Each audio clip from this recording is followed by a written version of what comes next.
Hi, how are you? How are you? So I asked, how are you? I wanted to tell you how I am, which is I used to get really anxious before I would speak, and I also used to just be really anxious in general. And my phone was a big part of that. My phone was making me anxious. And I'm not anxious anymore. Some time ago, very recently, I'm now feeling more calm and connected, and I'll talk about how technology relates to that and how that happened for me. But until recently, I was very anxious. My phone was making me anxious, and before that, at some point, I also stopped enjoying movies, and I've never liked guitar solos. And these three things, guitar solos and movies and phones, have something in common. Does that make any sense to you? Do you have any idea where I'm going with this? I promise I'll explain it. So we're about a minute into this talk, and my speaking coach has asked me to have said something shocking, a hook by this point. That's so that you won't lose interest and leave me. But I couldn't bring myself to do that. So stay with me for these 20 minutes if you can. I've heard that people like my voice, especially when I speak like this. So maybe it will be enough to hold your interest. So I'm Brie. I'm the CEO and creative director of True Love, a Toronto-based studio making AI companions. Previously, I was a lead programmer at Ubisoft Montreal on 3 Assassin's Creed games. And I'm right now very interested in changing the way that we relate with technology in general. At True Love, we're developing a new interaction model for how we relate with technology on the basis that love feels better than winning. And we're building it on solid science and good iterative design practices. We combine data-driven psychological frameworks for calm and growth with game design and game AI in new ways to bring life to these companions. So our first little prototype, a gentle and kind friend in your phone called #selfcare, tested some of our ideas, and #selfcare has reached over 1 million downloads without any advertising, and it was named one of Apple's best of 2018. And I'll come back to #selfcare in a bit, but first, this shape. This is how our relationship, yours and mine, is supposed to be structured. I'm supposed to have hooked you with something stressful, and then I'm supposed to lead you on this journey of rising tension to a climax followed by a short denouement before I leave you. And this is the structure of most Western forms of entertainment, like guitar solos and movies and video games. As app designers, we frequently work with stress and reward to take our users on this journey of rising tension. So we stress our users with conflict or danger or hard challenges, notifications, or scrolls of algorithmic content. And this stress, what it actually does is it exploits our users' fight-or-flight response to stress. Their fight-or-flight response makes them instinctively want to win, to master the challenge presented, and then when they win, they feel satisfied, and their stress response ends until we present them with another challenge, or maybe with an unachievable challenge. And the fight-or-flight response is one pathway to some pretty delicious reward chemicals in our brain, and this is why we do this. But I want to ask, do you enjoy those experiences? And many do, and if you're interested in technology, you probably do, and that's fine. But for me personally, the music and films and games and apps I enjoy are in spite of this pattern of shock and rising tension, and not because of it. For me, I like character development and not plot. And I just want to get to know the characters and be in their lives as good things happen for them. Because deepening connection and not rising tension is what makes me feel fulfilled. I might say that I'm a lover, not a fighter. And so I invite you to stay with me for another moment. So I've asked myself, why don't I care about winning? And I found my answer in some research that I think is pretty transformative that came from the UCLA Social Neuroscience Lab in 2000. So about half of us, or all of us some of the time, have a different reaction to stress and pressure beyond the well-known fight-or-flight response. Despite being told in school that the fight or flight response is my response and is all of our responses, that's just not true. And my most frequent stress response is called tend and befriend. It's little known, but it's extremely common. And when you experience a tend and befriend reaction, you aren't interested in winning. Instead, you instinctively want to take care of other people and things, particularly people who are more vulnerable than you, connect with your friends, and find collaborative solutions that work for everyone. And this is instinctive, just like the fight or flight response. It happens in the moment. And we do this often in small and big ways. This is why when we have like floods, fires, earthquakes, hurricanes, we tend to help each other rather than just start fighting. And interestingly, unlike fight or flight, these feelings are not only triggered by stress, and also unlike fight or flight, they don't end suddenly when the conflict is over. Because care and connection, which is what tend and befriend is, creates more care and connection. Love creates more love, neurochemically. And this is a pathway to other very delicious neurochemicals. Love feels good. And if you like cute animal videos, or organizing your bookshelf, or reading joyful gossip about your favorite celebrities or influencers or creators, or knitting for charity, you may be enjoying some of these delicious tend and befriend feelings. Tend and befriend is also why I enjoy designing tidy, well-structured software systems and building apps that help people, because love feels as satisfying as or better than winning. So, how do you feel as I describe tend and befriend? Had you heard of it before? If not, do these feelings feel familiar to you?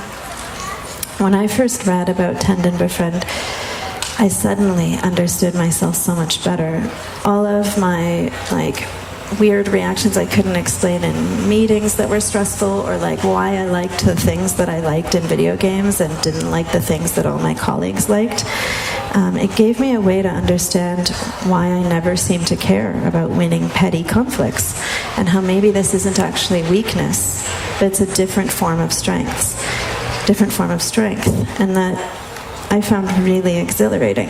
But no matter what is in my heart, this is what is in my phone, this curve. And for those of us who do tend to respond to stress with the tend and befriend response, our phones are stressing us, but then not giving us opportunities to do our natural stress response behaviors, and just leaving us feeling anxious. Our phones were not designed for us. And so that's the first of two reasons that my phone was leaving me anxious and disengaged and disconnected. And after I read about tend and befriend, then I decided to try something. I wondered if we could create an app that worked not with rising stress and reward to engage users, but with deepening care and connection. So I co-designed this app with Eve Thomas, an artist and magazine editor in Montreal, who's not interested in video games but is interested in media and culture and good feelings and strength. And our app, #selfcare, in it there's a character who refuses to leave their bed, and they're taking a mental health day. They're surrounded by their favorite things like crystals and tarot cards and succulents, and each thing has a sort of mini-game inside of it, and in each mini-game, instead of following an interaction curve of rising tension from small wins to big wins, we created curves of deepening connection. So in each minigame, instead of following interaction curves of rising tension from small wins to big wins, like interactions that go from easy to hard, or from the weakest person in the world to the most badass, we created these curves of deepening connection in an abstract sense. So our interactions go from messy to tidy, awkward to smooth, empty to full, or disconnected to connected. They get easier over time and not harder. They're all about deepening care and connection, and never about winning or domination. And as best we could, we made the relationship between you and the character in the app non-hierarchical. So you're not the boss of the character, and the character is not bossing you around. Instead, you help each other. You help the character, and the character helps you, or you help yourself at the same time. I first introduced the implication of the tend and befriend theory to the games industry at the annual Game Developers Conference in 2017. This theory implies a paradigm shift for interaction design, and it provides a framework through which we can perhaps double the games industry, because this is half of people, or all of us, some of the time. And it maybe means we can change the way we interact with technology in general.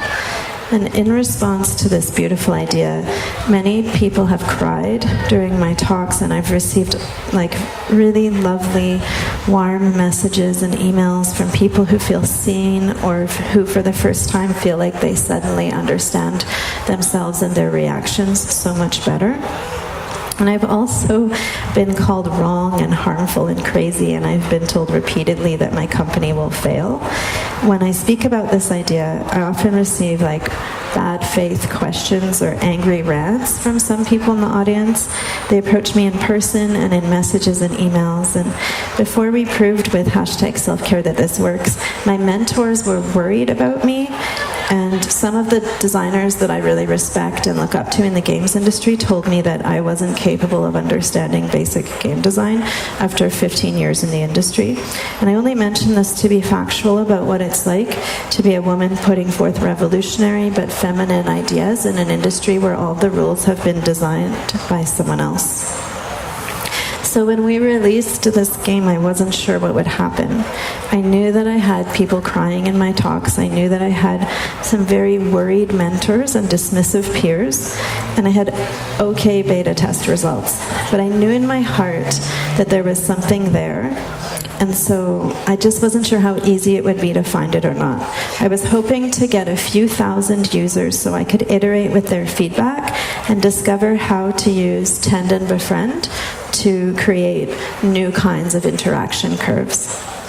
But it turns out that we didn't need to iterate, and instead, without advertising, no effort on user acquisition whatsoever, we had 500,000 downloads in the first 6 weeks, and we were overwhelmed with messages and reviews that confirmed our hypotheses around these ideas directly.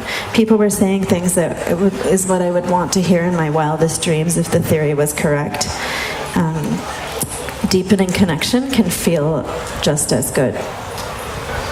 So we get feedback it's like it put me in a trance. It's the most calming app I have. I feel like the little avatar is looking out for me as much as I am looking out for them. And thank you for this app. I can tell it will change my life. And this is just a really early prototype to test some of these ideas. It's designed to be played for 3 to 5 minutes a few times, and we're just getting started with what we're capable of doing and will be doing in this space. But, so, that's weird, right? When I saw how easily this worked, I couldn't get off the couch for a week, because I wasn't expecting it to work after everyone's reactions as we were leading up to the launch, and I thought it would be hard to get it working. And the implications of this are pretty big if it works. The tend and befriend response is very common, and this works. Why haven't we designed for it yet? Why is it so little known? And then why was it so easy for us to access on the first try? So I know the answer to that. Like me, female rats love to love, and male rats have a fight or flight response to stress. And early stress research was frequently done by men studying male rats. And when the female rats didn't fit the pattern, they just blamed menstruation and threw the data out of the sample. And among humans, women and men may have either response, but we may be able to say that more feminine people tend to have a tend and befriend response, and more masculine people tend to have a fight or flight response, whatever we want to say masculinity and femininity are. But regardless, early stress research was one kind of person studying one kind of reaction, and they missed a lot. And I was horrified when I read that. And then I read more, and I looked around at all of my colleagues in the tech industry, and I saw the scope of what might be this problem, or what might the scope of this problem be. And then the immediate success of hashtag self-care kind of made me realize that it's true. So this is the second source of my anxieties. And so since our launch, each morning as I balance precariously in the shower trying to shave my legs, which is something that a lot of people do in the shower, I notice that there's no ledge or nook to put my foot on. And then I think about how many fields of science still study male rats. I have Google News alerts for all the neurochemicals that I study, and I still see studies coming in every few days that are still just studying men, even studies about oxytocin, which is like, more common in women.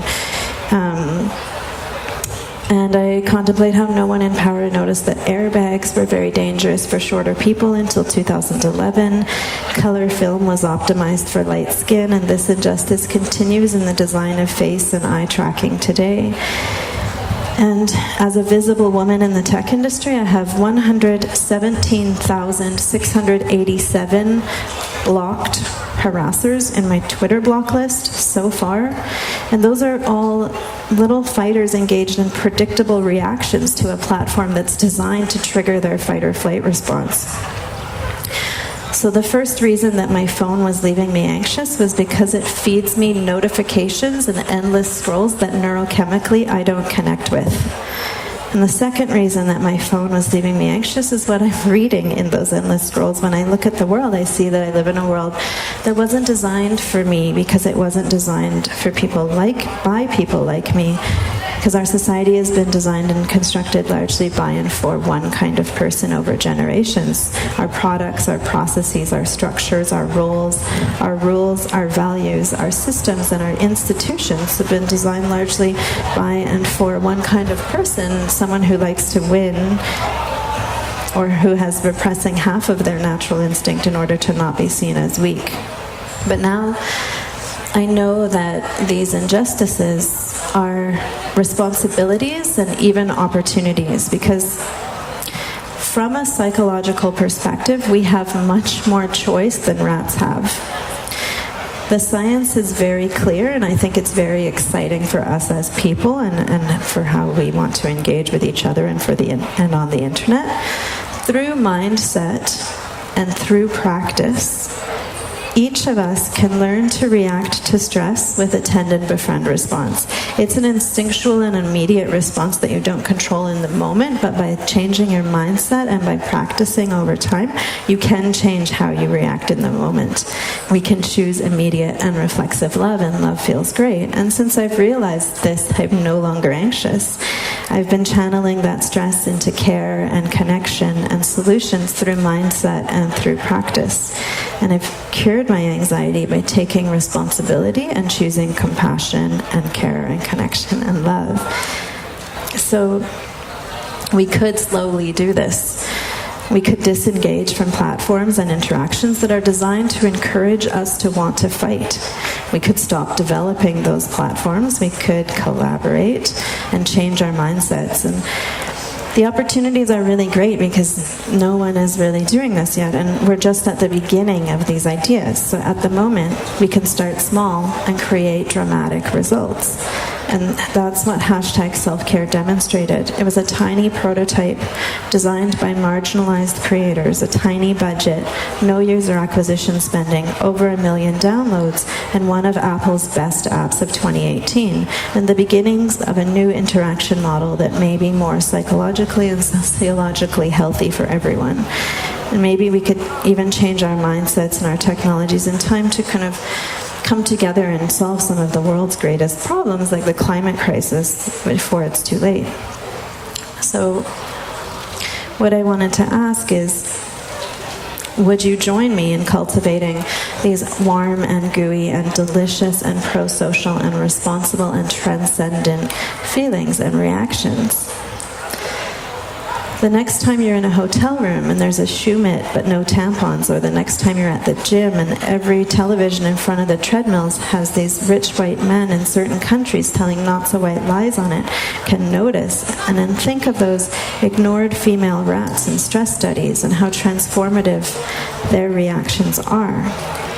And especially if you're not in the group that's been designing and creating everything, if you have a unique perspective that hasn't necessarily been enabled yet, we have the tools now to be able to create and get our stuff out there.